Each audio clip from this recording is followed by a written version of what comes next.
And in a bid to provide financial stability, the government has decided to convert Vodafone Idea's outstanding spectrum dues into equity. This move comes after the cabinet rejected the telecom department's proposal for a partial waiver of the company's AGR dues. Ashmit Kumar joins us now with the details. Ashmit, what are you picking up?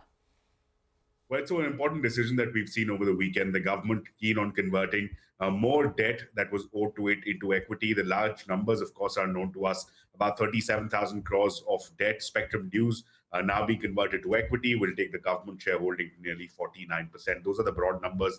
But just to break it down, these numbers as to why this decision is being taken place, how it's being done. Well, as for the how, it's being done under the 2025 relief package that had been approved by the cabinet. This relief package was quite clear. What it did was that it effectively allowed the government the discretion to, number one, grant a moratorium on spectrum dues which end in September of 2025.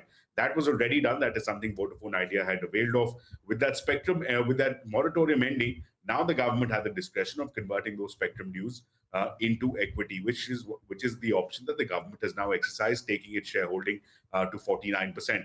Another question that we found people asking is that why at rupees 10 when it's being traded at about 6.8 rupees in the market, especially as of Friday's close?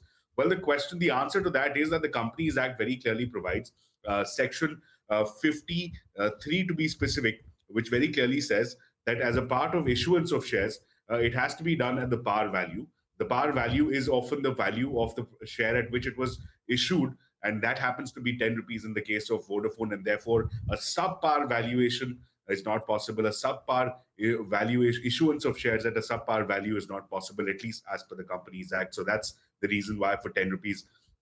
As far as can Vodafone Idea expect even further relief going forward? Well, important to bear in mind, there is no bar in law. There is no bar under the 2021 relief package. There is no bar under the law. However, there are two aspects that the government will need to consider.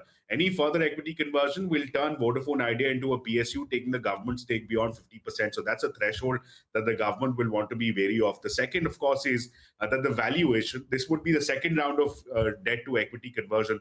In the first round, we've already seen that the value of the government holding is down by 32%. That may also be something that may weigh on the minds of the DOT. And finally, going forward, can this be another formula that Vodafone Idea can rely on? Well, as far as this round of debt to equity is concerned, it does grant them relief, at least as far as the end of FY26. The concern is what happens after that.